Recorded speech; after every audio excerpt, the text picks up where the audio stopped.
de Pichincha, eficiencia y solidaridad. Libertad de prensa no es solo poder hablar de lo que uno quiere hablar. Es poder hacerlo sin represalias ni hostigamientos. Las emisoras de la radio cadena Democracia presentan el programa de opinión más influyente de la radio. La revista informativa Democracia. Sin amilanarse, sin amilanarse. Que el Ecuador vuelva a la democracia. Si aquí hay algún elemento lúcido en el país, es el pueblo. Por sus obras los conoceréis. Ya no hay opción de diálogo, porque 8 años ya estamos cansados, ya estamos hartos. Necesito la oración de ustedes. El poder no es para perseguir. ¿De qué democracia hablamos? Es no trabajar. No para hacer lo que nos da la gana. Yo no puedo acusar injustamente a nadie. Hablen, no tengan miedo. Tenemos la puerta abierta para reelección indefinida. Expropiese. ¡Este Ecuador amazónico! ¡Desde siempre y hasta siempre! ¡Viva la patria! La revista informativa Democracia. A partir de este momento, Gonzalo Rosero y sus invitados analizan los temas de mayor trascendencia. La revista informativa Democracia con Gonzalo Rosero. Más libre que nunca. Comenzamos.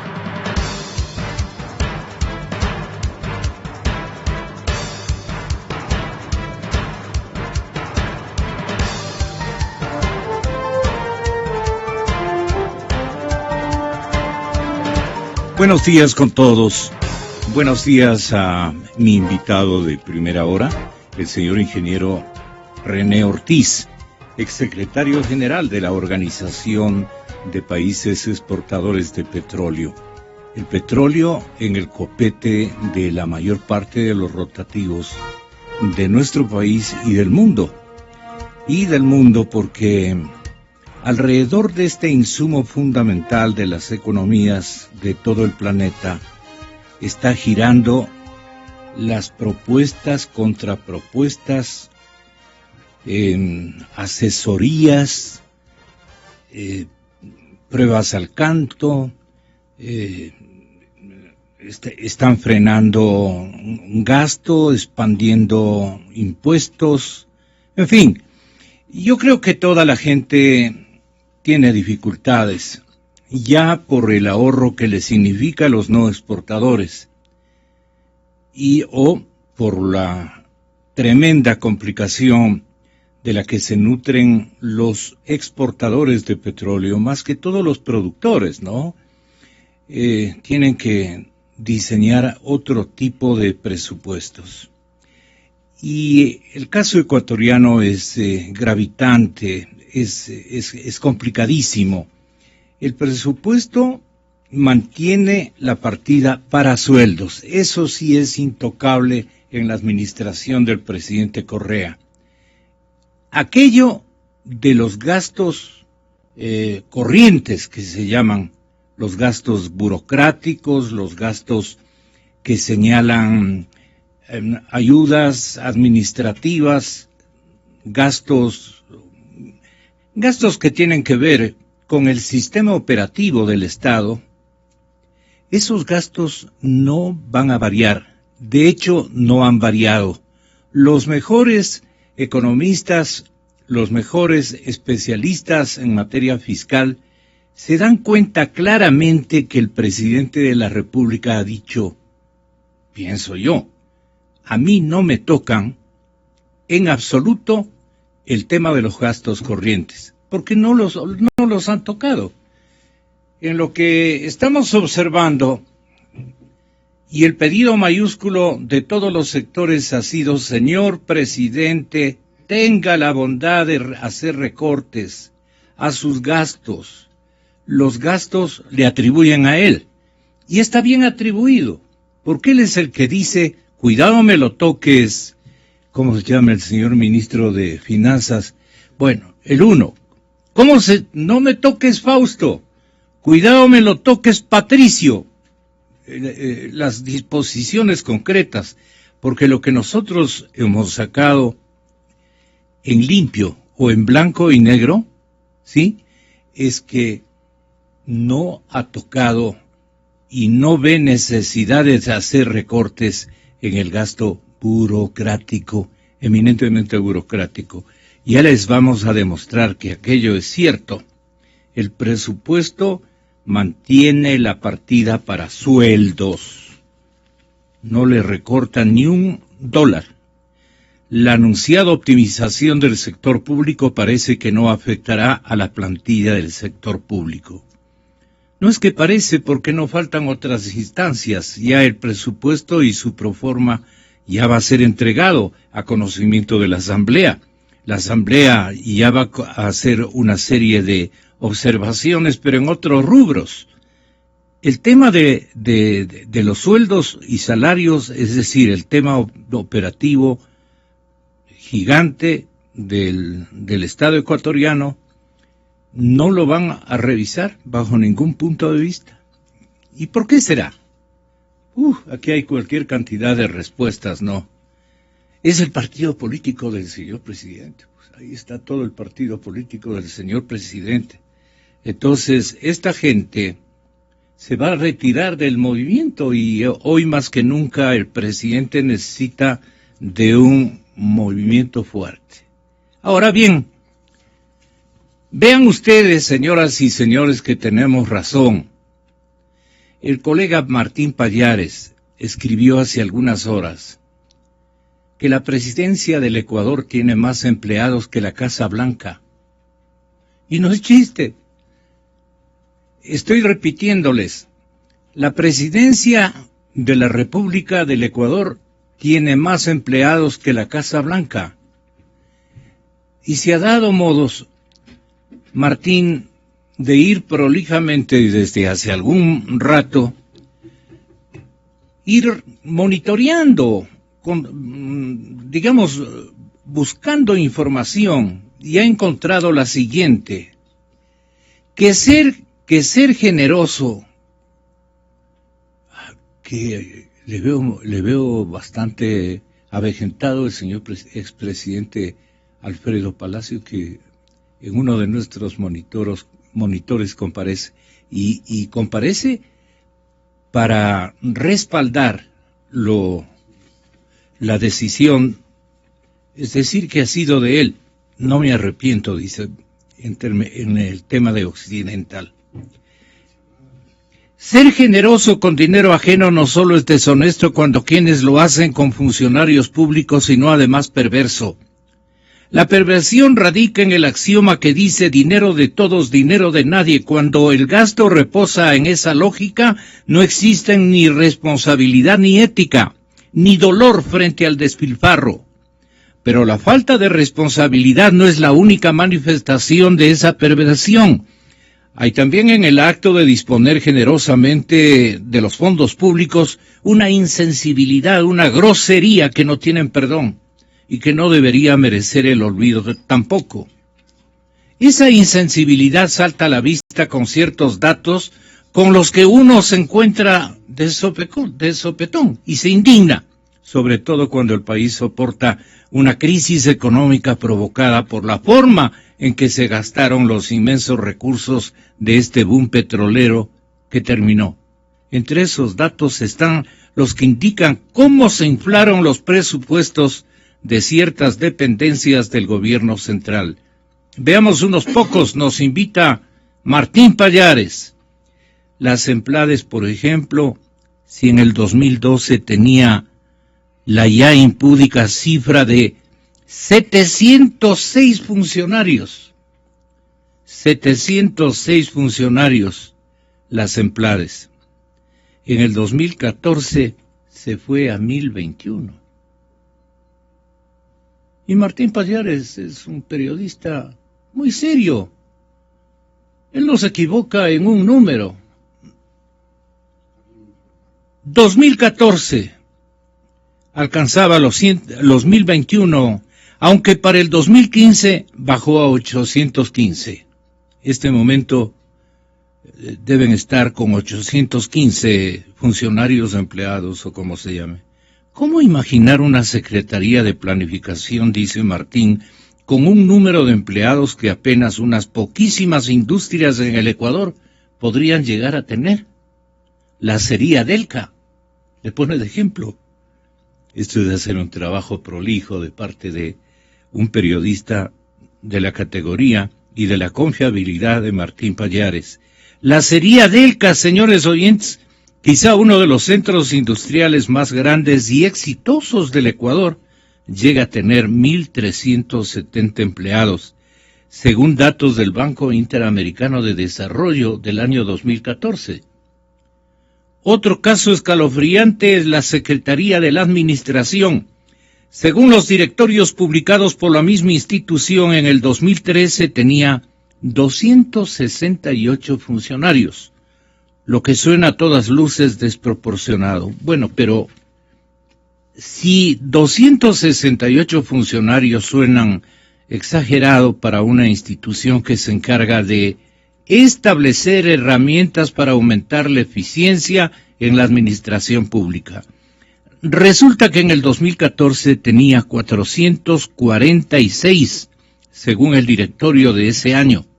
Para el 2015 la cifra llega ya a los 461 empleados. Es decir, que unos poquitos menos que la Casa Blanca de los Estados Unidos. La Casa Blanca tiene 474 empleados, según muestra el listado oficial que debe enviar cada año al Congreso. 474 empleados. La presidencia de los Estados Unidos. Pero si usted se imagina que la Casa Blanca emplea más personas, unos poquitos más nada más, entre paréntesis, que el sistema presidencial ecuatoriano está equivocado de la crin a la cola.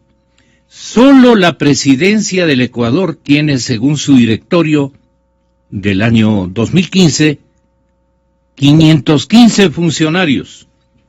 Es decir, algo más que la Casa Blanca. En la presidencia de la República del Ecuador hay más empleados que en la Casa Blanca de los Estados Unidos. No quiero leer, nos falta tiempo, lo que está ocurriendo en la oficina encargada de la comunicación oficial, el número de funcionarios, con pesquisas de seguimiento, porque hay también otras formas de hacer pesquisas, ¿no? Estar oyendo y monitoreando lo mínimo, y vigilándole a la persona que anda sola, y que no hace ni cuaja mayores episodios, que está buscando inestabilidad política ni cosa por el estilo. Secon, Supercon y todo esto es, sin duda, dice, es una cantidad de empleados grosero. Y son los que se mantienen estrangulando la comunicación de los demás. Pero bueno, a las 7:02 de la mañana yo quería leer este estudio, si cabe el término. Se bajarán de una y dirán que Martín Pallares ha ido a investigar seguramente las nuevas estadísticas de las instituciones a las que he aludido, pero del gobierno norteamericano. No sé qué diga. Bueno, el presupuesto mantiene la partida para sueldos. Primera página de Diario Expreso. Esto porque nos preguntamos entre todos. Por eso es que el señor presidente dice a los periodistas que más o menos conocemos del tema económico, que nos preocupamos del tema económico y no exclusivamente del tema político. Es por eso que la proforma del 16 asume un déficit de 6.601 millones. Nosotros tratamos los periodistas como déficit, pues, a esto. Nos pega la gran insultada el sábado el señor presidente a Diego Kendo y a este servidor, diciendo que somos unos ignorantes prácticamente, ¿no?, que usamos la palabra déficit. Que esto es necesidad de financiamiento, dice él. Él es el economista, pues. Eso no es déficit, dice, es necesidad de financiamiento. Por eso, pues, le dice el Ecuador entero, le dice en coro, ¿no? Por eso, pues, señor presidente, es un déficit. La necesidad de financiamiento es un déficit, que no es un déficit. Bueno, como no estamos para léxico económico, qué bueno es eso para los señores economistas, pero vamos viendo, el presupuesto va a recibir 673 millones por petróleo. Hoy empieza la asamblea, el trámite de la proforma. Pero estamos en la parte más complicada de los temas que han estado circulando en las primeras planas de la conciencia nacional, por así decirlo. ¿Qué es lo que va a ocurrir, señoras y señores, con el pago a la OXI? Hoy tuvimos, para sorpresa nuestra, y ustedes están observando en las pantallas de televisión, en casi todos los noticieros, una comparecencia aparentemente espontánea del ex presidente de la República, el doctor Palacio, Alfredo Palacio. ¿Qué dice él respecto a cómo vamos a indemnizar, entre comillas, a la compañía OXI? Esto dijo el caballero. Yo actué y asumo toda la responsabilidad del caso. El expresidente Alfredo Palacio sobre el fallo del CIADI, que obliga al Ecuador a indemnizar con más de $1.000 millones a la petrolera OXI. A la OXI no le quitamos nada, eso no es una confiscación. A la OXI recuperamos nuestros propios pozos. De la OXI no tomé ni una computadora, ni un automóvil, solo recuperamos lo nuestro. Esa fue la medida ecuatoriana. Añade que el CIADI siempre fue incompetente para resolver este tema, porque así lo señalaba el contrato. Yo decidí no presentar árbitro. ¿Por qué? Porque era admitir competencia. Si presentábamos un árbitro, en mi opinión, era admitir competencia. Yo le mandé una comunicación a la secretaria del CIADI, diciéndole que yo le negaba totalmente competencia al CIADI para actuar en esto. Pero le señalaba que esto no quería decir en lo absoluto que Petroecuador, Procuraduría, ejerza su defensa en todas las instancias necesarias.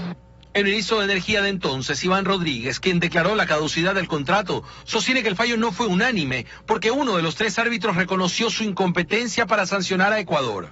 Si vamos a la opinión disidente de la árbitra, que dice, no entiendo cómo van del literal A al literal B, del razonamiento del punto A al punto B. Entonces esto es absolutamente burdo y me hace pensar de que cualquier defensa que hubiera tenido el Ecuador igual iba a terminar con lo mismo. Coincide con el expresidente, quien afirma que se trata de patriotismo o soberanía, más que de la parte económica, porque hoy, 9 años después, el Ecuador ha recibido casi 30 veces más recursos de los que el CIADI ordena se tiene que pagar a la OXI. Porque son 1.000 millones frente a los probablemente cerca de 30.000 millones que esto le representó al país y que no habrían entrado si no se toma esa decisión. Exa FM. Si no tomo la decisión de intervenir, más o menos eso refiere el expresidente Palacio, y obviamente que la gente va a quedarse meditando. En lugar de pagar los 1.000, es decir, en lugar de perder los 1.000 millones, de perder por devolver los 1.000 millones, devolver entre comillas, por pagar, digamos, la sanción correspondiente dictada hace algunas horas de parte de la comisión especializada y del convenio que ha suscrito nuestro país. Saludo a René Ortiz, saludo al señor doctor Fernando Santos, los 2 exministros de Energía, y al señor doctor Ramiro García, que se ha preocupado en últimos días también de comentar esto que para ustedes es un insuceso y para buena parte de los ecuatorianos. Entonces, ¿por qué tenemos que pagar 1.000 millones a la compañía Occidental? Si el expresidente nos dice, yo no me arrepiento, porque yo le embargué prácticamente, y tenía todo el derecho como jefe del Estado ecuatoriano de hacer aquello. Entonces, comparando lo que hemos ganado 30 veces más de lo que este momento tenemos que pagar a plazos, en crudo o en cocinado, como quieran ustedes verlo. Es un negocio para el Ecuador impresionantemente bueno. ¿Qué dice Fernando Santos? Muy buenos días, doctor. Muy buenos días, Gonzalo. Buenos días, René Ramiro, y a su audiencia. Mire, en primer lugar hay que alegrarnos de que ya terminó este episodio, ¿verdad? Durante 9 años, casi 10 años hemos estado manejando este juicio que no le ha hecho nada bien al país. Pero, ¿cuál es el resultado? El resultado es que el Tribunal de Arbitraje, el primero, dice, hubo confiscación del bloque del Occidental. ¿Por qué hubo confiscación? Porque se encontró que la compañía cometió un error administrativo. De buena fe, dice el tribunal. En lugar de presentar la solicitud de autorización de traspaso del 40% en una forma A, lo hizo una forma B. Y quizás violó la ley sin mala fe, lo repite el tribunal. Pero la sanción por este error administrativo fue desproporcionada. La misma Constitución del Ecuador dice que debe ser proporcional la sanción con la infracción. Si usted se pasa un semáforo, usted no le mandan 25 años a la cárcel, le ponen una multa. En cambio, si usted comete un hecho de sangre, tiene que ser sancionado drásticamente. Entonces, el Tribunal de Arbitraje dijo, el Ecuador se excedió en la sanción. Le quitó todo. Una propiedad que valía $3,000 millones se la quitó por un error administrativo que merecía una sanción menor y le puso una multa fuerte al Occidental. Pero dijo el Ecuador, por violar los derechos del Occidental de tratarle justamente, tiene que pagar una indemnización de $1,700 millones más 600 de intereses. O sea, en el 2012 nos condenó el Tribunal de Arbitraje a 2.300 millones. Bien. Porque si en realidad, Ramiro, solo están hablando del capital y no de los intereses, que son fuertes también. Bueno, el Ecuador apeló de esta decisión, pidió la nulidad. Yo diría de una manera demasiado apresurada. Mire, los reglamentos del CIADE le dan a cualquiera de los litigantes 4 meses para preparar el escrito de nulidad, para analizar palabra por palabra, para sopesar los conceptos, para digerir el laudo y saber cómo atacarlo. ¿Sabe a los cuántos días presentó la Procuraduría el escrito de nulidad? A los 6 días, no a los 4 meses que le da, o sea, apresuradamente. Bien. Yeah. ¿Qué ha dicho entonces el tribunal que conoce el pedido de nulidad? Ha dicho, un momentito, la sanción está bien puesta. El Ecuador violó el derecho internacional y mantengo la sanción de los 2.300 millones. Pero, como Occidental solo era dueña del 60%, solo le corresponde al Occidental el 60% de la... ¿Y quién es dueño del 40%? Andes, la compañía china que es sucesora de Encana, que era la dueña del 40%. Entonces el derecho de Andes existe. Lo único que ha hecho el Tribunal de Nulidad es decir, en lugar de pagarle a una compañía, páguele a 2. ¿Dónde está la rebaja? ¿Dónde está el éxito del Ecuador? Pero se lo presenta de otra manera, que se diga la verdad. Nos alegramos si el Ecuador tiene que pagar lo menos porque somos ecuatorianos, pero que se diga la verdad. Lo que ha dicho el tribunal es mantener la sanción. Pero qué feo le mienten al país. Claro, resulta feo, por decirlo menos, ¿no? El 40% que era está destinado a Andes. Queda como pasivo. Queda como pasivo. Lo que pasa es que, a ver, acá... Porque no, eso no se va a borrar con un gracias. No es gracias, pues. Claro. Estamos hablando de una cantidad cercana a los $1.000 millones y el 60% es 1.067, el 40% es una cantidad superior a los 900 millones que Andes no nos va a decir, ¿sabe qué? Dije nomás, no le voy a cobrar. Eso le digo. Lo que pasa es que estamos en un momento en que se quiere jugar un poco con el lenguaje, se quiere jugar con las palabras. O sea, no es déficit, ¿no? Es necesidad de financiamiento. Mentira, es déficit. Es un hueco en el presupuesto que tenemos que cubrir. Llámele usted como le llame, ¿verdad? Entonces acá al desempleado no le queremos llamar desempleado, le queremos llamar empleado precario o empleo diverso. Eso no es así, es desempleado, no tiene trabajo o empleo inadecuado. Al pobre no le queremos llamar pobre, no, es una persona que no tiene acceso a la canasta básica o qué sé yo. Es decir, queremos jugar las definiciones, con el lenguaje y cambiar la esencia de las cosas. Acá, en este caso, como acaba de decir Fernando y con toda la razón, lo que se hizo por parte del CIADI es dividir el pago de la indemnización. 60% le corresponde a Oxy, que están ahora negociando a ver cómo le pagan, a ver si es que les aceptan un pago a plazos, y el 40% a Andes, que nos cobrará cuando le dé la gana. Ayer volvieron a mentir al decir que ese 40% Andes tendrá que cobrarle a Oxy. Eso no es verdad. Andes le va a pedir al Estado ecuatoriano. Por favor, que no se le mienta a la gente.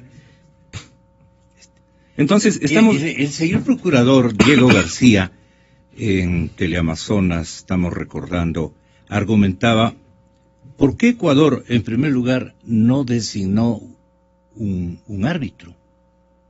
Pero eso él sabe perfectamente si él fue secretario jurídico de la Presidencia de la República cuando se produjo la caducidad. A ver, hagamos un pequeño recuento y sin hacer valoraciones, solamente para que la gente sepa exactamente qué es lo que pasó. En abril del 2006, se nombra secretario... Es que hay un elemento antes de que usted nos haga un recuento histórico o real de cómo ocurrieron las cosas. Él redondea la información para el público, ¿no? Diciendo que el arreglo con el pago de la empresa petrolera Oxy va a ser de una manera que al Ecuador le resulta muy fácil de poder sufragar esa falta. El Estado ecuatoriano no designó a su árbitro bajo el criterio de que comparecer y designar árbitro implicaba reconocer la competencia y la jurisdicción del CIADI para resolver este caso. Particularmente creo que la comparecencia es necesaria, uno tiene que comparecer objetando la competencia y la jurisdicción de un tribunal, sea en sede nacional o internacional, pero tiene que comparecer a defenderse. Eso fue lo que nosotros hicimos más adelante y afortunadamente el resultado de no haber comparecido originalmente designando árbitro y defendiéndonos no significó un impacto negativo para el Estado porque finalmente la intervención de la árbitro francesa Brigitte Stern, nombrada por el CIADI a falta de la designación del Ecuador, termina en una decisión disidente que es importantísima en el momento en que tenemos que discutir la posible anulación del laudo. El pronunciamiento de Brigitte Stern es casi una receta para la anulación. En realidad era prácticamente imposible para un comité de anulación pasar por alto las observaciones muy duras que hizo Brigitte Stern sobre la decisión de mayoría en octubre del 2012. Exa FM. Esto acaba de mencionar al staff de periodistas del noticiero matinal del Teleamazonas. Esta misma mañana, hace contados instantes. Tengan la bondad de replicarle al señor procurador los doctores, en este caso Ramiro García y René Ortiz, si son tan amables. Doctor García. Un fallo arbitral de 3 puede ser de unanimidad o disidente, en cuyo caso el fallo de mayoría es el que prevalece. Acá, así de simple. Es decir, lo que el fallo disidente, el fallo de minoría, no tiene ningún efecto vinculante, ni ningún efecto específico, digamos, efectivo. No hay absolutamente nada. Entonces, que no se nos venga a decir que ese fallo disidente, que ese fallo de minoría, nos favorece de alguna manera, porque no tiene un efecto específico en nada. Punto 1. Punto 2. Recordemos quiénes fueron los que decidieron no mandar árbitro. porque ojo, el señor procurador, el doctor Diego García, está vinculado en este tema mucho antes de ser procurador. En abril del 2006 él fue nombrado secretario jurídico de la Presidencia de la República del doctor Palacio, es decir, lo que ahora es el doctor Alexis Mera. Yeah. Punto 1. Un mes después se contrata a un experto, a un jurista, para que asesore sobre este mismo tema, sobre el tema Oxy, al doctor Galo García Fero, papá del doctor Diego García Carrión. No, sin hacer ninguna valoración así, en seco. No es así, por favor.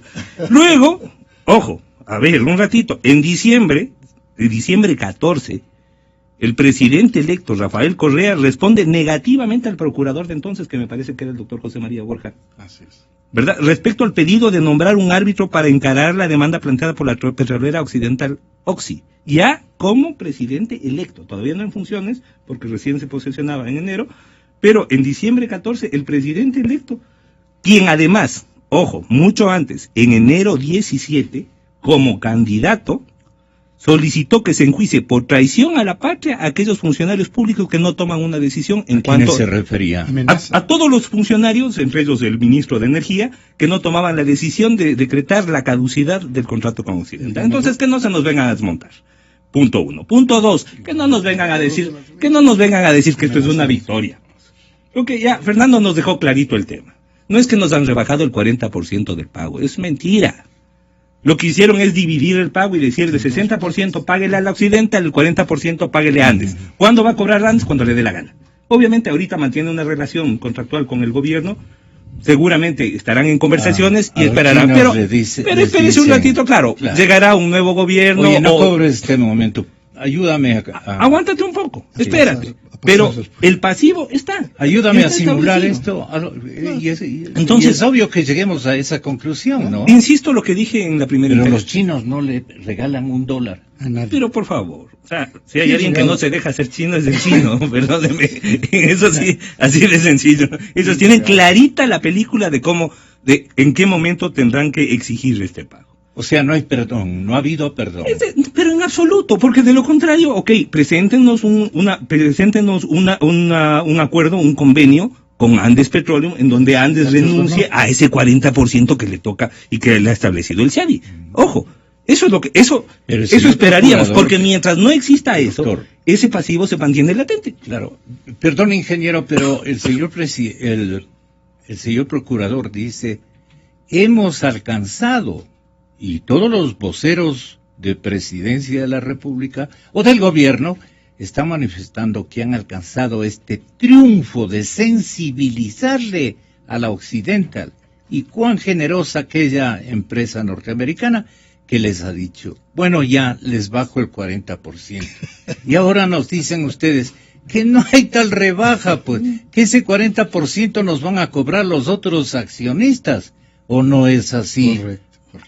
Abogado petrolero, doctor, y exministro, doctor Santos Alvite. Así es, mire, el tribunal que conoce la nulidad dice, lo único que cambia en el laudo anterior es a quién hay que pagar el 60% Occidental. Y dice, Andes tiene derecho al otro 40%. No rebaja un centavo. Y otra cosa, también, Gonzalo, hay que ver, mire, la oportunidad. En el 2012 salió el laudo original por 2.300 millones de indemnización, 1.700 de indemnización, más 600 de intereses. ¿Cuánto costaba el barril de petróleo en el año 2012? $100 un barril. Hubiéramos pagado 23 millones de barriles y nos librábamos de la deuda. Han pasado casi 4 años de la... pedimos la nulidad, sale la nulidad, hay que pagar los 2.300 millones, eso significa a $35 el barril, casi 70 millones de barril, 3 veces más petróleo vamos a tener que pagar. O sea, en lugar de ganar, hemos perdido. Hubiéramos arreglado, claro, y sí, luego de 10 años de insultarle al occidental, imperialista, violadora de la ley, compañía marginal que ha abusado del Estado, hoy unos angelitos con lo occidental lanzándole flores, ojalá arreglemos, ojalá se arregle, Gonzalo, ojalá en bien del país y dejemos esto atrás, pero no se mienta al país. Hubo errores desde el principio, el no nombrar el árbitro, con una cláusula, con una interpretación falsa de la cláusula. La cláusula decía, el arbitraje es para las cosas grandes, era para la caducidad, que es la sanción más grave. Aquí se dieron la vuelta, y al darnos la vuelta en minucias, perdimos la oportunidad de presentar argumentos. Pero nadie puede tampoco aseverar que la compañía norteamericana ha sido una santa, que llegó a nuestras tierras para perdonarnos, para tener paciencia. No. Cometieron excesos, pues, y hay pruebas de aquello que los trata de demostrar el señor expresidente Palacio. Usted ya le escuchó. Pero háganos acuerdo también de las cosas de Oxy. No solamente nos quedemos en las cosas nuestras. A ver, Gonzalo, permítame saludar primero a mis distinguidos colegas de panel en este análisis, en estos comentarios, a su distinguida audiencia, y, en mi opinión, reconfirmar el hecho de que el gobierno del Ecuador ha perdido todo. No ha ganado absolutamente nada. La Oxy ha ganado todo. Pero ha ganado todo. 30 veces más de lo que... No, ese análisis todavía no se ha hecho. Acaba de hacer un pequeñísima parte del análisis, Fernando, sobre lo que significa eso en barriles, ahora que los precios son diferentes que en el año 2012.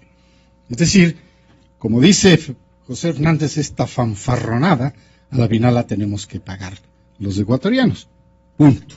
Entonces, el hecho es real, es que la caducidad, la sentencia ha quedado intacta. El tribunal este es un nuevo juicio, y el tribunal lo que hace es confirmar lo que hizo el anterior. Y le dice, señores, todo estaba bien. Vea usted. Entonces, sigue siendo un angelito, como usted dice, la compañía Oxy, ¿no? Todo salió bien. Ahora, evidentemente, si las cosas hubieran sido manejadas de una manera diferente, pienso yo que si las relaciones humanas hubieran sido utilizadas de antemano, con la apertura mental de la que se jactan los seres humanos, al margen de estas actitudes viscerales, el caso Oxy, como cualquier otro caso social, económico, político, habría comenzado por el diálogo, con un marco técnico de reglas del juego como referencia técnica, la jurídica. Tanto Ecuador como la compañía petrolera se hubieran ahorrado millones de dólares, miles de abusos, centenas de insultos, decenas de improvisaciones, montones de papel, y ambas partes estaríamos mejor. Solo tome otra vez como referencia lo que decía el Fernando, solo entre el 2012 y el 2015, lo que ha pasado, cómo ha aumentado.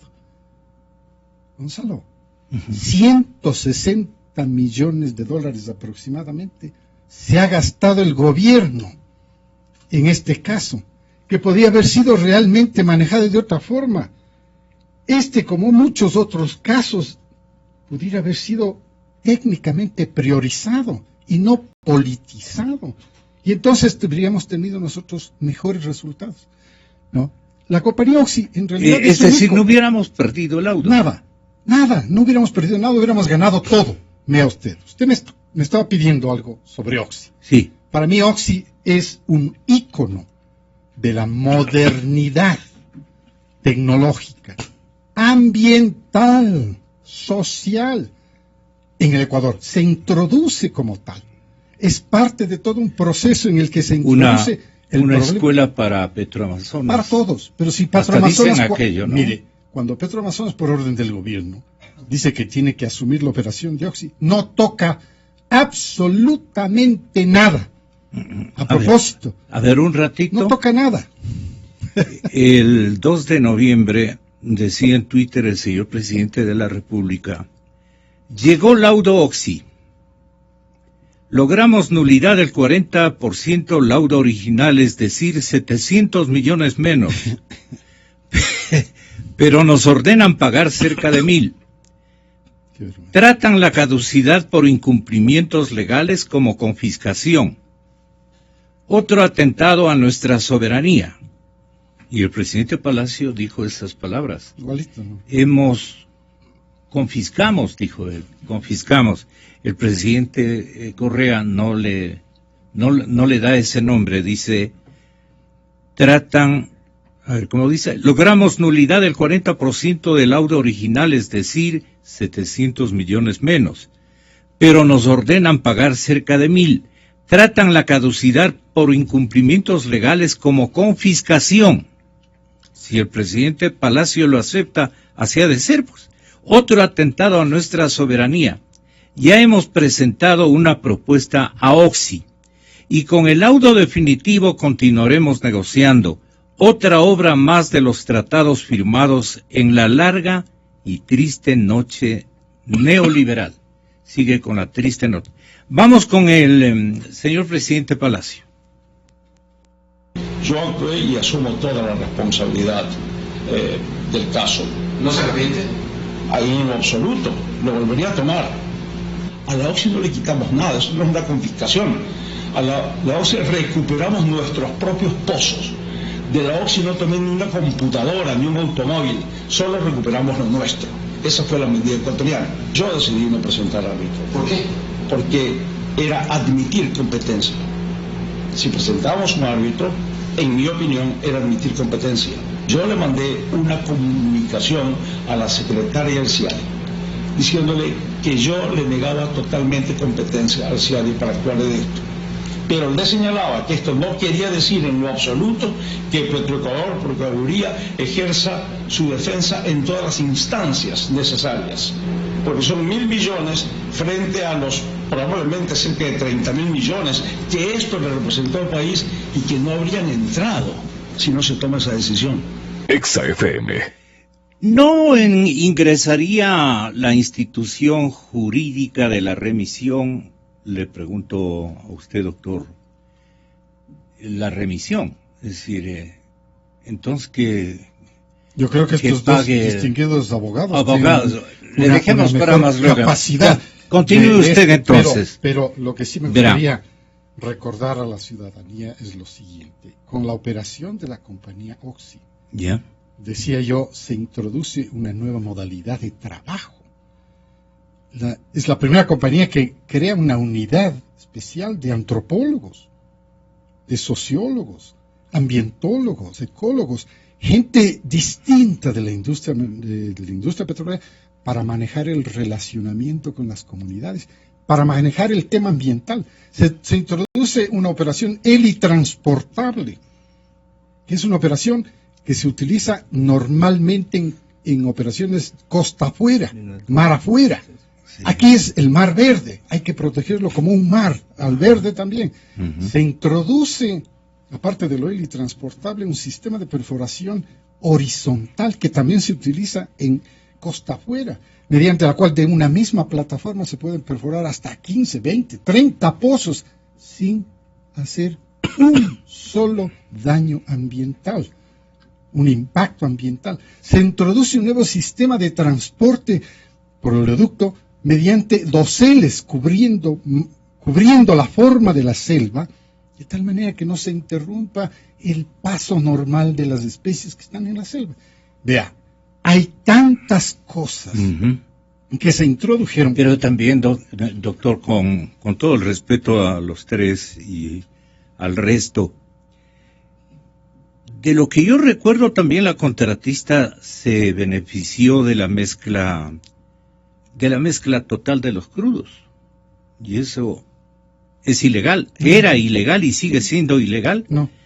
Al respecto, hay un pronunciamiento del Comando Conjunto de las Fuerzas Armadas, que ellos constataron la mezcla total de los crudos, y la contratista tampoco cumplió con esos porcentajes de participación que debía recibir el Estado de la producción petrolera mediante contrato de prestación de servicios.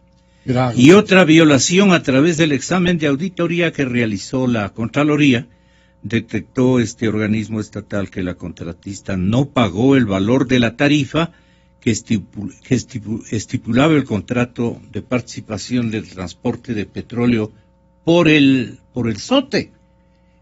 Todo esto hizo que refrenden o enriquezcan, digamos, los argumentos del Estado para la intervención. ¿También pueden reclamar esto? Le pregunto, porque claro, yo simplemente estoy leyendo uno de los temas más antiguos que se mencionaba. Yo creo que esto ha sido tan mal manejado, porque inclusive, permítame usted recordar que hay un informe de Petroecuador que concluye, un informe completo que concluye, no hay perjuicio al Estado ecuatoriano. Aun cuando después le pone una coma. ¿Quién firma? Pareja ya, no sé. Aun cuando después le pone una coma, dice, pero hay que declarar la caducidad. Sí, antes de ser pilas con el gobierno de ahora. Sí. Mire, repito, si usted me lo permite, no hay perjuicio para el Estado. Esto es un informe de su socio. Petroecuador es socio. Y el socio dice al Estado ecuatoriano, le dice a la comunidad internacional, a todo el mundo le dice, no hay perjuicio para el Estado ecuatoriano. ¿Cómo? Pero hay que declarar la caducidad. Verá lo que significa esto. Probablemente, y los abogados que están aquí, distinguidos amigos y abogados que están aquí, podrían confirmar esto. Esto sirve precisamente, en mi opinión, para que el tribunal arbitral estudie este informe y vea que la decisión de caducidad es totalmente desproporcionada, porque el informe de Petroecuador dice no hay perjuicio. Entonces, ahí viene el efecto de la proporcionalidad y el ejemplo que hacía Fernando. Porque el efecto de la proporcionalidad es parte de una historia del mundo. Viene desde el Código de Hammurabi, más de 5.000 años en Babilonia, decía Fernando, en la que el universo ha adoptado, el planeta ha adoptado todos este principio universal de la proporcionalidad. Entonces, el gobierno ha perdido todo, pues. No ha ganado nada, pero nos está pasando la factura a nosotros. Y vea tan mal llevado el relacionamiento entre Oxy y el gobierno del Ecuador, que esto comenzó con el IVA. Quiero que recuerde el IVA petrolero. Ahí comienza todo. Y el IVA petrolero ya perdió el Ecuador, inclusive se fue en varias instancias, hasta instancias de apelación, hasta la Corte de la Reina de Inglaterra, que también confirmó que el Estado ecuatoriano, el gobierno del Ecuador, había incumplido con la ley, porque la ley decía que el IVA debería ser devuelto a los exportadores, así decía el artículo de la ley, devuelto. Y estaba devolviendo, pero en un momento dado se suspendió la devolución unilateralmente y esto fue causal para que precisamente se desarrolle este caso del IVA. Lo perdió, y lo perdió en todas las instancias. ¿Y qué es lo que ocurrió al final? Al gobierno del Ecuador le tocó pagar. ¿Quién pagó? Pregunte usted. Lo pagó Rafael Correa Delgado. Ya pagó, ese es un caso, ya está pagado. Es decir, ahí hay un reconocimiento de una mala gestión de manejo de la relación entre gobiernos y compañías. Pero antes también ya ha pagado a Oxy el 40%. Esto lo sostiene el ciudadano Sebastián Espinosa. No puede ser doblemente compensado, por ello está operando el bloque 15, dice. A ver. Esta operación comienza, esta operación comienza en un mercado internacional abierto, ¿no? En un mercado de valores. Entonces hay una propuesta de compra. Oxy la acepta. Oxy le informa al gobierno del Ecuador. Le informa. Tengo el pedido. Y el gobierno del Ecuador le acepta ese informe. Le dice, cuando este proceso de compra, de transacción, llegue a su final, inmediatamente solicitaremos la autorización correspondiente. ¿Qué quiere decir esto? Le está haciendo conocer al Estado ecuatoriano que está en estas tratativas, que está manejando normalmente, pero que dice, un momento, yo sí reconozco, dice la Oxy, que hay un marco jurídico que me obliga a solicitar una autorización una vez que haya completado la negociación de esta transacción de venta de sus derechos. Venta de sus derechos en el bloque 15. Entonces, en ese momento, hay una propuesta que el gobierno del Ecuador es informado sobre esta propuesta y que tiene que mantenerse a la expectativa, porque no se ha terminado la transacción. Sin embargo, luego después viene la demanda. La demanda de caducidad nace después de ¿qué? Después de que el gobierno del Ecuador ha perdido el tema del IVA petrolero.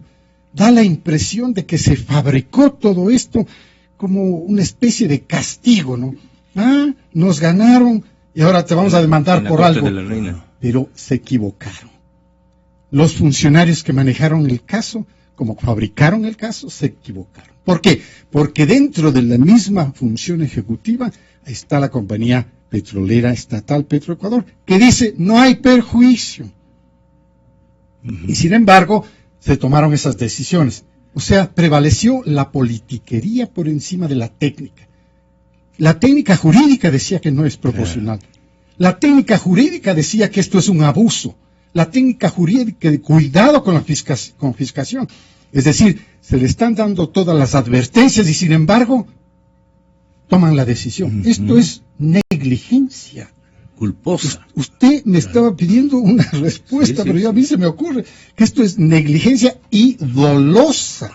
Dolosa. Me parece, los juristas de aquí a mi izquierda van a ser quienes puedan apoyar. Básicamente lo que nos demuestra es que todo se hizo al revés. Y el José María también planteó, José María Borja,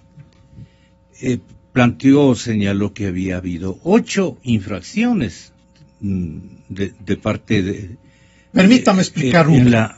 Permítame, técnicas son. 8 infracciones a la ley de hidrocarburos, del reglamento de operaciones hidrocarburíferas y en el contrato de participación también se violentaron. Permítame explicar una muy simple y muy objetiva. La compañía está perforando y se encuentra dentro del subsuelo con una roca y no puede continuar.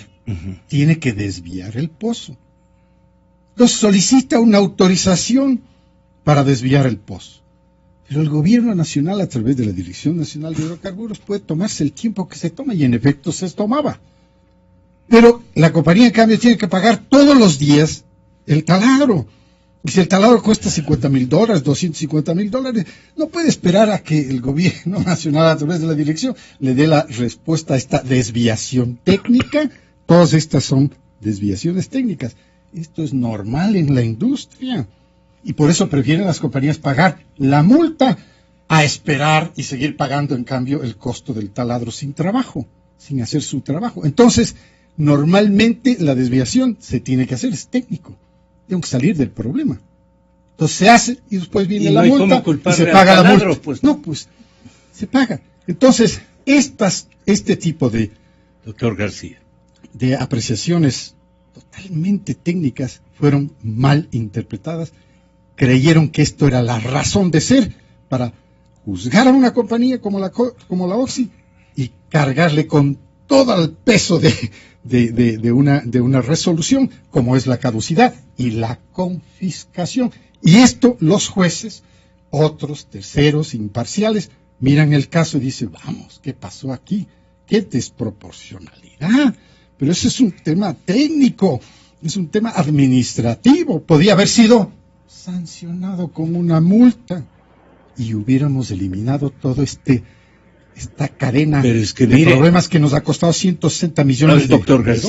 Un minutito. Yo creo que estamos, yo creo que esto demuestra que estamos haciendo primero las cosas al revés. Es decir, todo ese proceso de negociación que están manejando ahora con la Oxy, todo ese proceso de acercamiento, debió haberse hecho en 2006 a efecto de evitarnos toda esta vaina.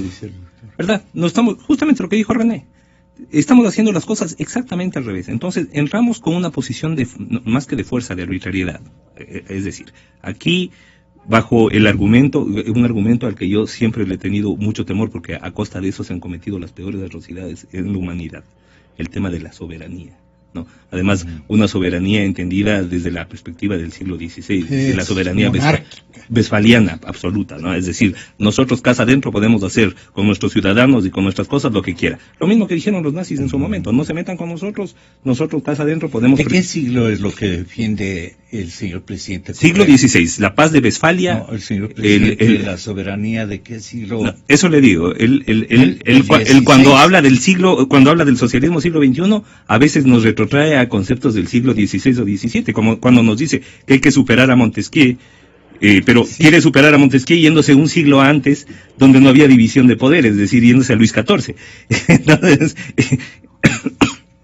está claro que en toda democracia moderna no podemos hablar de democracia justamente si no existe división de funciones, ¿verdad? División de poderes. Eso resulta claro para cualquiera. Y eso ya lo planteó Montesquieu en el siglo XVIII, y ahora en el siglo XXI nos dicen que tenemos que superar a Montesquieu, asumiendo que como el presidente es jefe de Estado y el Estado tiene 3 funciones, entonces es presidente del judicial, del legislativo también. Es jefe del legislativo y del judicial. Por eso es que asume igual, los 3 poderes. También el concepto de soberanía. Ojo, tenemos que reentender la soberanía. Justamente a partir de la constatación de los horrores que se produjeron en la Segunda Guerra Mundial, los países decidieron replantear su concepto de soberanía, someterse a tratados internacionales, a cortes supranacionales, que esa es una cesión de soberanía, evidentemente, por supuesto, necesaria justamente para preservar los derechos de los ciudadanos, de los abusos eventuales que podrían producirse por parte de sus poderes nacionales. Y es por eso que tenemos una Comisión Interamericana de Derechos Humanos, una Corte Interamericana de Derechos Humanos, una Convención Americana de Derechos Humanos. Es por eso que estamos sometidos a una Corte Penal Internacional con sede en La Haya, donde ninguno de los jueces es ecuatoriano y sin embargo tienen jurisdicción sobre todos nosotros y pueden establecer responsabilidades penales sobre genocidio, crímenes de lesa humanidad o crímenes de guerra, ¿verdad? Justamente esa es la lógica también por la cual las relaciones comerciales y económicas internacionales entre compañías y estados también se rigen bajo esta estructura de mecanismos supranacionales de resolución de conflictos. Cuando el Ecuador firmó el contrato con la OXI, se sometió a la jurisdicción del CIADI. Punto. Si ya estaban sometidos a la jurisdicción del CIADI, fue un error de bulto no haber designado árbitro. Así de sencillo. ¿Por qué? Porque ellos sabían perfectamente que si... Y yo no recuerdo bien, ¿qué argumentaban para no enviar el árbitro? Soberanía. volvemos a la tan trisada soberanía. Como somos soberanos, no nos vamos a someter. Volvemos, soberanía, siglo XVI, paz de Westfalia. La soberanía westfaliana. Ojo, y un recuento así muy chiquito. Lo que pasa es que se reunieron los incipientes estados europeos, digamos, que eran reinados más que estados, a efecto de dar por terminados los conflictos, en algunos casos, por ejemplo, la guerra de los 100 años entre Inglaterra y Francia, y uno de los aspectos de acuerdo fue el que cada cual, bajo el criterio de soberanía, pero entendido que el soberano era el rey, ¿verdad? Porque era una soberanía que radicaba no en el pueblo, como después a partir de la Revolución Francesa, sino en el monarca, ¿verdad? Cada soberano hacía casa adentro lo que le daba la gana sin que los otros soberanos se metan. Y a eso le llamaron soberanía. Pero es la soberanía westfaliana, ¿verdad? Entonces, ese concepto de casa adentro, yo puedo hacer lo que yo quiera, puedo actuar con mis jueces, aun cuando tenga jueces cooptados, aun cuando tenga un legislativo que evidentemente se ha constituido nada más que una caja de resonancia de la voluntad del poder ejecutivo. A eso le quieren llamar soberanía. Entonces, en ese momento, me estoy refiriendo a año 2006. El presidente electo, Rafael Correa, ante un requerimiento del procurador, dijo no vamos a designar árbitro. Y no vamos a designar árbitro porque eso implica reconocer la jurisdicción del CIADI. El mayor reconocimiento de la jurisdicción del CIADI se está produciendo ahora, con el pago. Es decir, ahorita sí, no, porque, claro, ojo, si es que en un principio hubo una posición así, uno esperaría cierta coherencia y que diga, no acepto el laudo y no voy a pagar. El señor presidente se hace el quite porque todo le delega y le hace comparecer al procurador. Vea, el pobre procurador está haciendo... Y además el doctor Palacio... Está haciendo de interno de playa. Está haciendo esta mañana. El procurador ahorita está haciendo un poco de bolsa de boxeo, ¿no? Es decir, todo el mundo péguele ahí de cuchimbol. El problema, insisto, el problema básico acá es la falta de coherencia. que nos acusen de todo menos de sellos. Un poco pero parece puede, que ese es puede haber habido país. una mala asesoría comenzando desde José María. Pero vamos 9 años, Gonzalo, o sea, no es este no es un caso aislado. Es más, vemos que los mismos actores han estado presentes en estos 9 años. El procurador que tenemos hoy, que fue reelecto procurador, en su momento, al momento de la caducidad del CIADI, era el secretario jurídico de la Presidencia de la República. Es decir, no pueden decir, es que nosotros estamos heredando un problema del gobierno anterior. Mentira, ellos fueron parte de ese gobierno y fueron parte de esta decisión. El candidato Rafael Correa, en enero del 2006, estaba pidiendo que se enjuicie por traición a la patria a los que no procedían a la caducidad del contrato con Oxy. El presidente Rafael Correa decide no mandar un árbitro al CIADI. Y luego ahora decimos, bueno, ahora sí, vamos a sentarnos con la Occidental y en buena onda vamos a hablar a ver cómo podemos hacer para pagarles a plazos. Un conocedor de la materia, y con esto pasaremos a escuchar al doctor Fernando Santos Alvite, es Henry Llanes. Él recuerda que la Dirección Nacional de Hidrocarburos elaboró como 45 expedientes administrativos en contra de la Oxy por incumplimiento de la ley de hidrocarburos, del reglamento de operaciones y del contrato de participación, ya lo dije hace algún momento. Usted tiene también un detalle sobre el ex procurador general del Estado, José María Borja, que señalaba que infracciones a la ley de hidrocarburos, del reglamento de operaciones y del contrato de participación habían sido protagonizados por la compañía Occidental.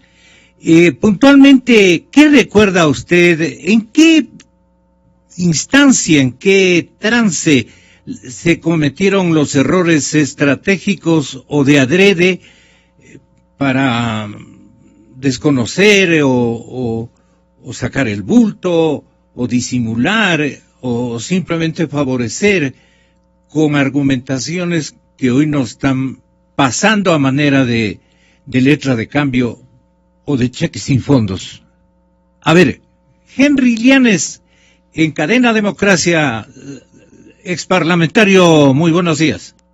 Buenos días, estimado Gonzalo, un cordial saludo para usted, para los doctores García, Ortiz y Fernando Santos Alvite, y también para la audiencia.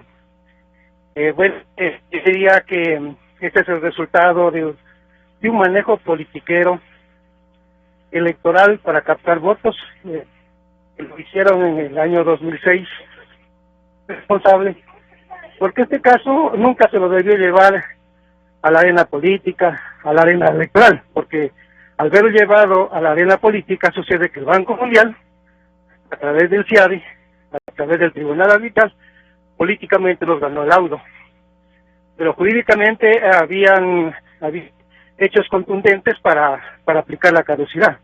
Yo estoy de acuerdo con el doctor René Ortiz, que si por ejemplo una compañía, estando en proceso de perforación, se rompe el taladro o requiere de nuevos estudios para romper una roca, lo que hay que hacer allí es pedir autorización a la Dirección Nacional de Hidrocarburos de que se ha encontrado con ese antecedente, con ese fenómeno o con ese hecho, y que por lo tanto hay que modificar el cronograma de perforación petrolera.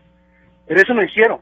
Entonces hay algunos antecedentes que son contundentes, porque el artículo 74 de la ley de hidrocarburos dice que si la compañía es reincidente en las infracciones a la ley, al reglamento y al contrato, es causa de caducidad, y señala que están tipificadas las causas en el artículo 31.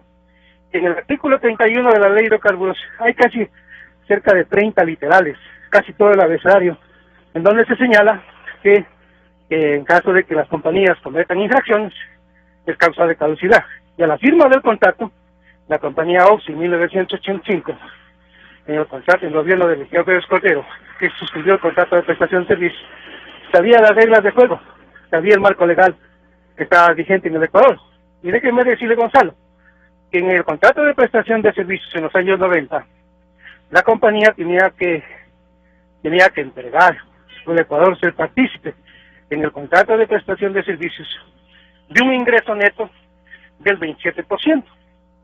¿Qué sucedió en la práctica? No cumplió ese porcentaje, sino que entregó el 12.5%. Es un incumplimiento contractual. En rigor, si hubiera habido una autoridad estricta, simplemente o caducamos el contrato o damos por terminado el contrato. Segundo, el tema de la mezcla de los crudos. Hay un estudio del Comando Conjunto de las Fuerzas Armadas desde entonces, en donde señala los prejuicios enormes por la mezcla de los crudos. Y en definitiva lo que hizo el Comando Conjunto, o lo que dijo el Comando Conjunto, es de que las compañías tenían que resarcir esos prejuicios económicos causados al Estado. Tercero, la Dirección Nacional de Hidrocarburos. Yo tengo los expedientes, estimado Gonzalo. Están publicados en un libro mío que se llaman Contratos Petroleros. En esos expedientes son alrededor de 45 expedientes administrativos que le sancionan a la compañía por no entregar los cronogramas, por no entregar los mapas geológicos, por no indicar con anticipación los procesos de perforación de los pozos, etcétera. Son 45 expedientes. O sea, la compañía fue reiteradamente infringiendo la ley, infringiendo el reglamento y el contrato.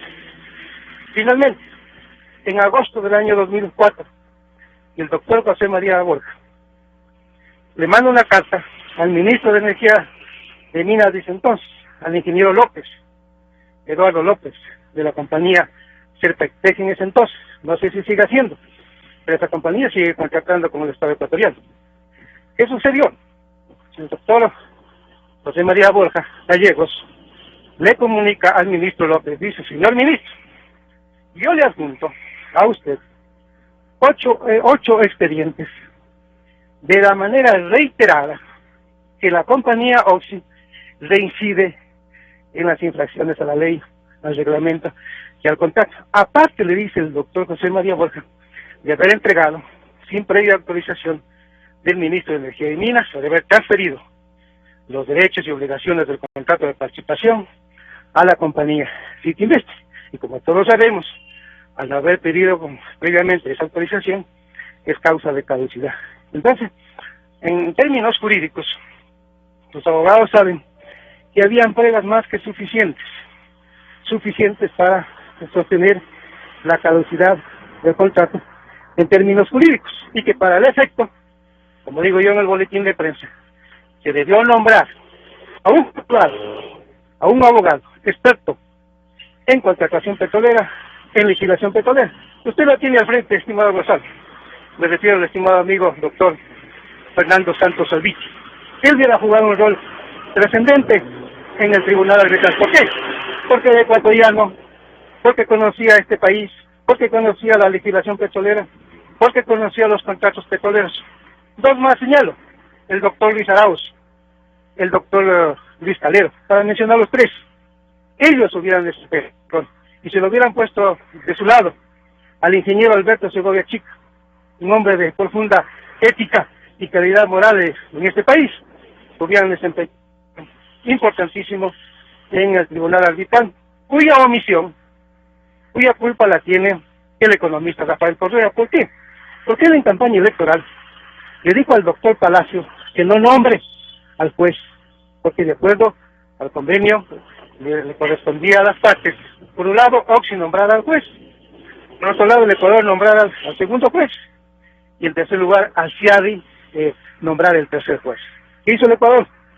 Lo nombró, porque estábamos en plena campaña electoral, y eso eran votos raudales, porque decían: bravo, el economista Correa se opone a la Oxy, bravo, así llegó un presidente que puede poner en orden las cosas en este país, y bravo, y venían los votos. Los resultados aquí los tenemos. Un desprestigio, porque es un desprestigio para el Ecuador el haber aplicado la caducidad, porque aparece ante la opinión pública internacional como un acto de confiscación, como una acción de un gobierno abusivo que sin importarle la ley, sin importar el contrato, viola el contrato y confisca los bienes de una compañía. Muchas gracias, Henry.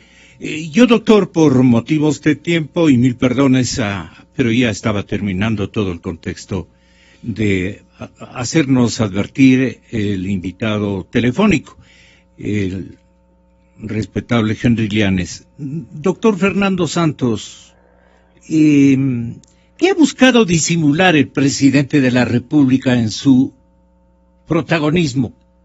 Rotundo protagonismo en este caso. Pero mire que hasta el último le pide de favor a algunos exfuncionarios a que les pide indirectamente, no sé cómo trabajen esas cosas con tanto empleado en la presidencia, pero la verdad es que está ingresando a hacer comentario, a hacer opinión, gente muy versada, pero le dejan al señor presidente fuera de cualquier contagio con esta circunstancia. Si es que el señor presidente se dejó mal asesorar o defendió a ciegas el tema de la, especialmente de la soberanía, el tema que para él ha sido una obsesión, o todo lo que él ha precisado en acciones los hizo de buena fe. ¿Usted qué consideraciones formularía sobre el protagonismo del señor presidente? Mire, Gonzalo, el señor presidente de la República surgió a la política justo en el momento que se discutía el caso Occidental, ¿verdad? Él era ministro de Finanzas del presidente Palacios, y era un tema candente, un tema que daba votos, un tema que daba popularidad, insultarle al Occidental, todos contra el Occidental. Claro. Políticamente realmente le dio muchos réditos, él hizo su campaña contra el Occidental. Pero hay otro presidente de la República, Rafael Correa, que conocimos en el 2006, es diferente del actual.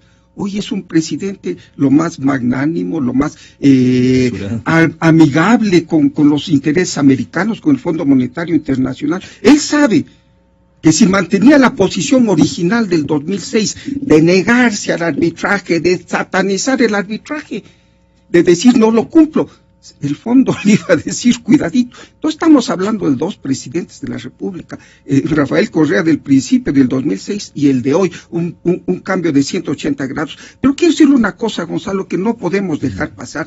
La intervención del expresidente Palacios es de un cinismo monstruoso. ¿Por qué? La confiscación es un robo, es quitarle la propiedad a una compañía y no pagarle el justo precio. Y usted no puede vanagloriarse de eso, no puede decir, con esta confiscación llevé plata. Es como que el ladrón diga, le robé la cartera a un señor, tenía $1,000 y el juez solo me ordena devolverle 200. Un expresidente de la República que diga eso, ¿qué va a pensar afuera la gente? Y le digo otra cosa muy brevemente, el daño del problema occidental. ¿Cuál es el daño? Más grave. Nosotros creamos un fantasma cuando nos dio miedo la demanda del occidental. Salimos corriendo, no nombramos árbitro y creamos un fantasma. El arbitraje internacional como malévolos árbitros que están destinados a destruir países a favor de las compañías. Y nos separamos totalmente contra todo el mundo del arbitraje internacional. Renunciamos al Centro de Arbitraje de Washington, al CIADI. Dictamos un artículo en la Constitución que es un chiste, que dice que el Ecuador solo acepta arbitraje en centros de arbitraje de Latinoamérica. ¿Por qué digo que es un chiste? Porque no existe ningún centro de arbitraje en Latinoamérica. El Ecuador ha tratado de hacerlo en la ALBA, ni ellos nos hacen caso. En tercer lugar, ordenó el presidente a la sumisa Asamblea y al sumiso Tribunal Constitucional que declaren nulos todos los tratados de protección de inversiones porque tenían cláusula arbitral. ¿Qué ha significado esto? Que nosotros nos separamos del arbitraje. En un momento, en 10 años, en los cuales vino una corriente, un torrente de inversión extranjera a América del Sur, que no llegó al Ecuador, porque nadie invierte en un país que quiere que los litigios entre el inversionista y el Estado los conozcan jueces corruptos a los cuales se le dé instrucciones. ¿Qué es el arbitraje? Que hay un juez imparcial, que no sea, si un inversionista americano viene al Ecuador, que no sea un juez americano ni ecuatoriano el que conozca cualquier divergencia, sino un tribunal imparcial. Entonces, si no hubiéramos tenido este miedo al arbitraje y no hubiéramos creado nosotros mismos, por nuestro temor, el fantasma de que el arbitraje internacional es malo, si hubiéramos mantenido los convenios de protección de inversiones, que producto de la larga noche neoliberal, pero que son efectivos, hubiéramos recibido miles de millones de dólares de inversión. Así es que ojalá la lección que saquemos de Oxy es que volvamos al arbitraje internacional, porque vemos que es buenazo. Fíjese, el presidente ya está alabando, así es que el daño es tremendo. Y cuidado se diga, le robamos a la compañía pero sacamos plata, esto afuera nos va a hacer aparecer peor que un país africano. Imagínese, doctor García, que este momento dirán, no quieren ni pagar los 1,000. Si se han beneficiado con 29,000 millones de dólares, inclusive las cuentas del presidente Correa se expanden, pues no. Entonces lo que le están acusando este momento de un gasto dispendioso, de un gasto irresponsable. Somos de una ligereza tal. 29,000 millones acaba de mencionar un expresidente del Ecuador. Nos hemos sustraído, como ustedes acaban de manifestar. No creo que sea tanto, pero el hecho... Pero así fuera. El problema, somos de una ligereza tal que los argumentos que estamos dando ahora abonan en la posición de la Oxy. ¿Qué es lo que hemos dicho? ¿Qué es lo que está diciendo Palacios? Fue tan buena la confiscación, fue tan buena la caducidad, que salimos ganando un montón de plata. Pero eso lo dice un expresidente y sin pudor, o sea, ni siquiera se pone rojo cuando lo dice. Ojo, si bien ya no es el presidente de la República, pero está hablando a nombre del Ecuador en su momento. Claro, eso es una cosa de loco. Hay algo que todavía... Es un ícono del poder. Pero por favor, hay algo que todavía no nos ponemos y no se ha analizado suficientemente en las facultades de derecho de acá del Ecuador. Y son los efectos económicos de las decisiones jurídicas. Y muchas veces tienen efectos económicos directos, como en este caso pague 1,067 millones más costas de intereses, etcétera. Y en muchos casos tiene otros efectos económicos que son casi incuantificables. ¿Cuánta inversión no ha llegado por esas decisiones jurídicas? Pero ¿quién le hizo despertar de la siesta al doctor Palacio? Yo no sé si estaba de siesta o se había metido en un convento, porque no se le escuchaba para nada. Nunca apareció. Pero, y nos hubiera hecho un mejor favor no saliendo a decir las cosas que dice. Porque lo que dice realmente nos produce vergüenza como país. Lo que está diciendo es, vea, así hubiéramos, aunque nos ha dicho un tribunal que hemos actuado ilegalmente, esa ilegalidad nos ha generado un rédito económico cuantioso. Así que, ningún problema. El robo fue redituable. Estuvo bien. Es decir, en un estado de pérdidas y ganancias, nosotros hemos ganado. Solo tenemos que pagar 1,067 y nos hemos llevado como 30,000. Por favor, eso no se puede. Eso es mafioso. O sea, decir una cosa así es mafioso. Lo que decía Fernando, el ejemplo que ponía, claro, es como que a un ladrón que se lleva $1,000 le hacen devolver 200 y dicen, bueno, fue bueno el robo, hagamos pero fue legítimo el robo, ¿por qué? Porque me quedé con 800. Eso es una cosa de locos, pero esto lo decimos como país. Esto no se puede, eso no se puede aceptar. O sea, ya, ojo, estos procesos de narcosis social que hemos vivido cada tanto, y por el que atravesábamos en 2006 y 2007, en donde estábamos dispuestos a linchar a nombre de la soberanía. Por favor, hágame caso. En donde estábamos dispuestos a tratar de traidor a la patria a cualquiera que piense diferente y que pida un poco de mesura.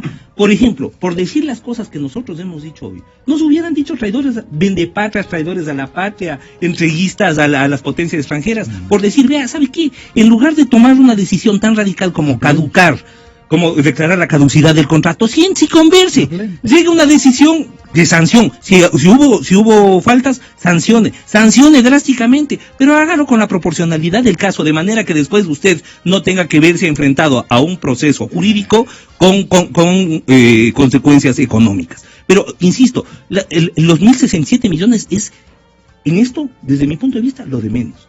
El problema de imagen como país, el problema de credibilidad internacional, que ya lo estamos viendo, nosotros recibimos entre 30 y 50 veces menos inversión extranjera que nuestros vecinos colombianos.